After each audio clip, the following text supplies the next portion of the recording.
उसके बाद में अधिकारी गणों ने रिपोर्ट लगाया और साथ ही राम प्रसाद दास का एक शपथ पत्र भी लिखवाया गया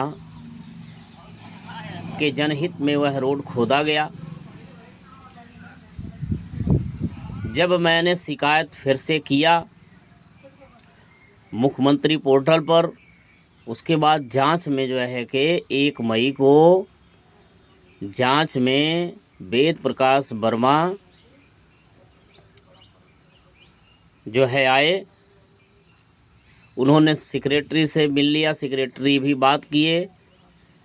वो लोगों ने मिल कर के पूरा प्लान के साथ गांव वालों को मेरे खिलाफ में करके मुझे डरा धमका करके चाहते थे कि किसी तरीके से यहाँ से भगा दें और मुझसे अपने मन मुताबिक जो है कि बयान करवा दें। वही हुआ। गांव नगर पूरा इकट्ठा था। ग्राम प्रधान पति राजमन यादव मेरे साथ बगल में बैठ करके बोल करके मुझसे लिखवाना चाह रहे थे सब कुछ। कुछ चीज़ें मैंने उनके अनुसार ही लिखा, क्योंकि अगर मैं नहीं लिखता तो यह लोग पहले से कुछ अराजक लोगों को तैयार करके रखे थे जो मुझे गालियां दे रहे थे, मुझे मारने की धमकी दे रहे थे। और मैं इस तरीके से नहीं मानता तो यह लोग कुछ महिलाओं को भी तैयार किए थे मुझे छेड़खानी के मामले में फंसाने के लिए। अन्य मामले कई हैं, क्योंकि एक मानसिकता है समाज की कि अगर कोई व्यक्ति नहीं मान रहा है, कोई साधु नहीं मान रहा है, अपने सच पर चल रहा है, तो उसको बदनाम करने के लिए महिलाओं को आगे किया जाता है। वो साधु गलत हो या सही हो, लोगों की मानसिकता वही बन जाती है कि ये गलत है, इसके खिलाफ कार्रवाई करके उसे किसी तरीके से षड्यंत्र रच करके जेल भेज दिया जाए और अपनी कालाबाजारी चलाई जाए। तो अधिकारी जो वेद प्रकाश आए हुए थे, उनके समक्ष भी लोग मुझे गाली दे रहे थे और मुझे मारने की धमकियां दे रहे थे। जब मुझसे बयान पत्र लिखवा लिया गया, उसके बाद ग्राम प्रधान पति राजमन यादव मेरे स्कूटी पर पीछे बैठे और मुझे रोड तक ले जा कर के छोड़े और उसके बाद कहा कि मोहाली चलो। मुझे मोहाली यह लोग ले आकर आए। मैं नहीं आना चाहता था, लेकिन मुझे देखना था कि इन लोग की मानसिकता क्या है, इसलिए मोहाली तक मैं आया। मोहाली में सिंटू चाय वाले की दुकान है, उसके बगल में जूस की दुकान है। जो मोहाली थाने की तरफ रोड आ रहा है, वहाँ पर एक जूस की दुकान है, वहाँ यह लोग आए। वेद प्रकाश वर्मा थे, राजमन यादव थे, सेक्रेटरी धर्मेंद्र थे, फागू चौधरी थे। यह लोग यहाँ बैठ कर के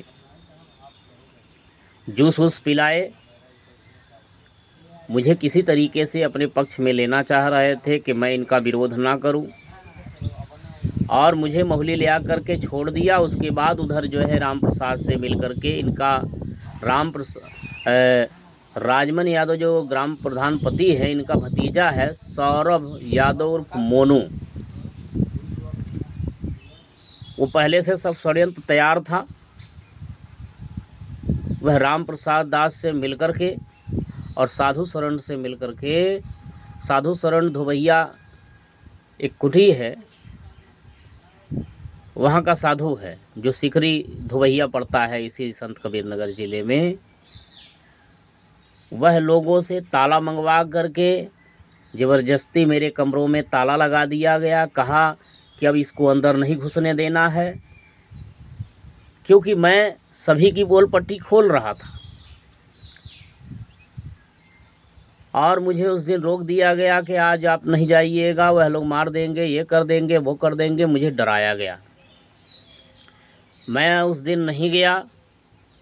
जब मैं 2 मई को सवेरे वहाँ पर जाता हूँ तो देखता हूँ गेट पर जंजीर से ताला लगाया गया है और मेरे दोनों कमरों के बाहर जो है, जो हाथ से पकड़ करके खींचने वाली कुंडी होती है, उस पर जंजीर लपेट करके दोनों में ताला लगा दिया गया है। मैंने लोहे से अपने कमरे का जंजीर जो है कि तोड़ने का प्रयास किया, लेकिन नहीं टूटा। एक हाथ कुंडी जो है कि निकल गया। मैंने अपना सामान उमान कुछ निकाला, उसके बाद मैं चला आया। मैं मोहाली में हूँ तब से, और मैंने 2 मई को शिकायती पत्र ऑनलाइन किया उस संबंध में।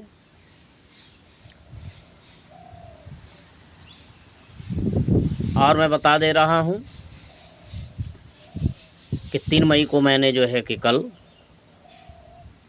थाना मोहाली को जो है अपना प्रार्थना पत्र दिया है। उन्होंने कहा है मैं जांच करूँगा, जांच करने का आदेश किया है, तो मैं इंतज़ार कर रहा हूँ। लेकिन अब मैं अपनी बात को खुले तरीके से रख रहा हूँ और शासन प्रशासन से मैं मांग कर रहा हूँ कि यहाँ पर जो ग्रामीणों का हस्तक्षेप है हमारे कबीरपंथी मठ पर, और जो गैरपंथी लोगों का हस्तक्षेप है, गैरपंथी मतलब सत्य गोविंद बुला पंथ के लोगों का जो हस्तक्षेप है, राम प्रसाद दास भी बुला पंथ का है, और एक गांव का बजरंगी प्रसाद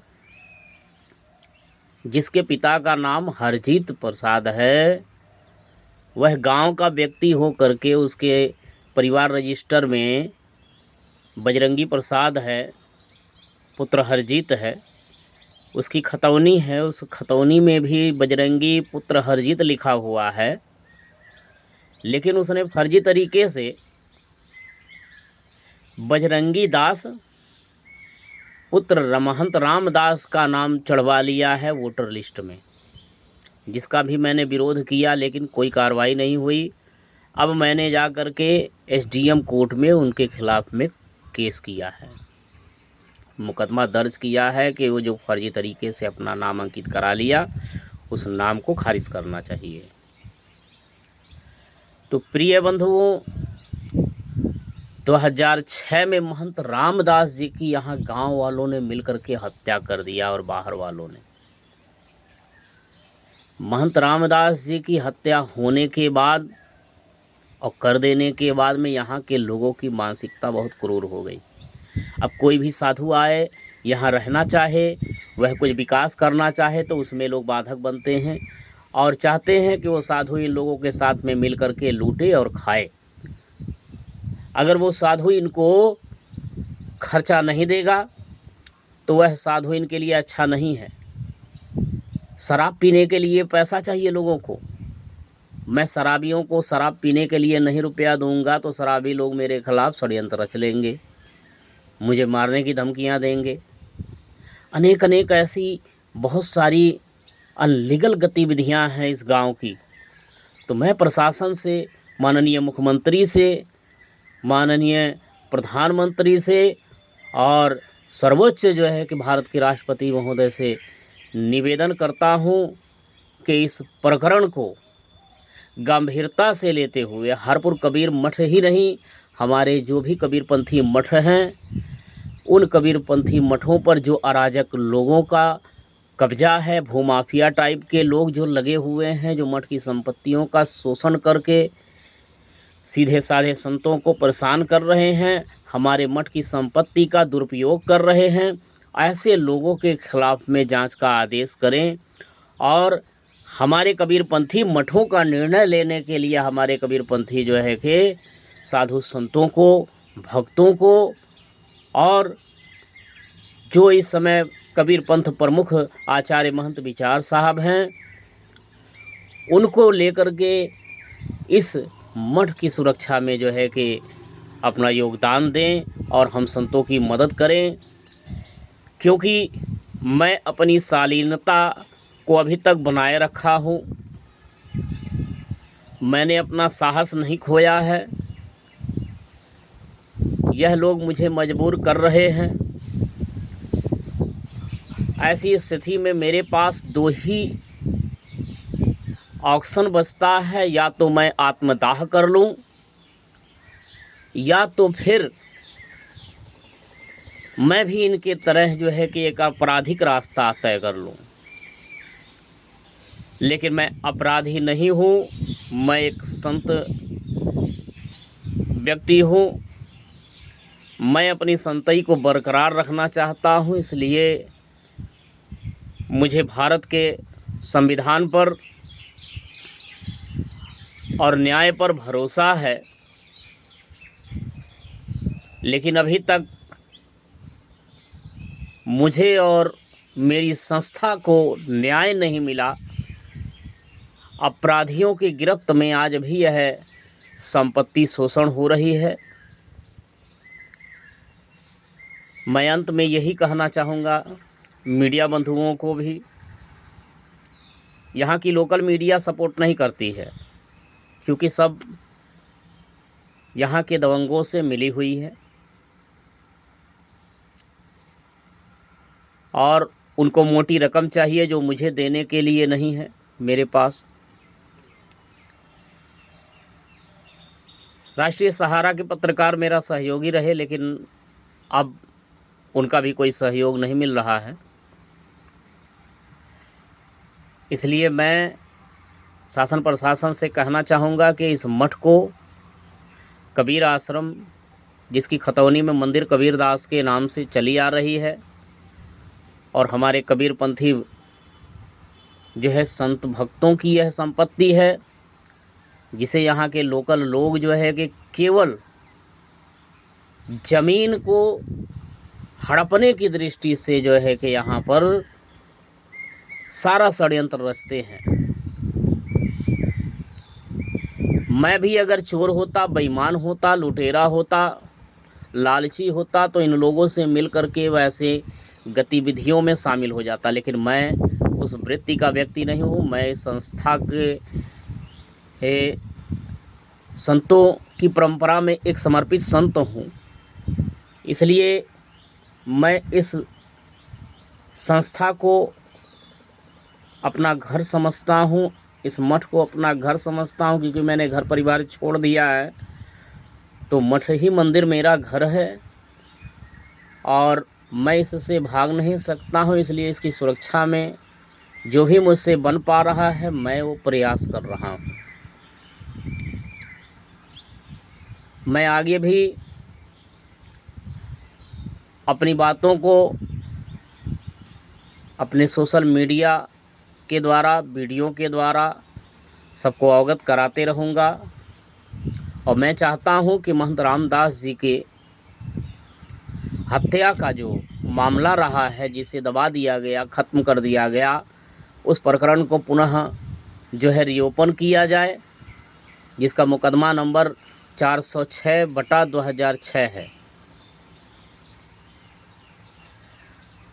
उस पर भी कार्रवाई होनी चाहिए, नहीं तो इसी तरीके से अपराधी खुले घूमेंगे और जो है कि सही संतों की यहाँ पर जो है कि हत्याएं होती रहेंगी। यह हत्या का प्रकरण यहाँ पर और साधुओं को मारने पीटने वाला प्रकरण, लोकल लोगों का गुंडई दबंगई यहाँ से ख़त्म हो, यही मेरा अभियान है। मैं अपना जान हथेली पर लेकर के इस संपत्ति की सुरक्षा कर रहा हूँ और संतों की सुरक्षा के लिए अपना दायित्व निभाने के लिए तात्पर्य हूँ। सत्य कबीर, साहब बंदगी, सत्यमेव जयते। जय हिंद।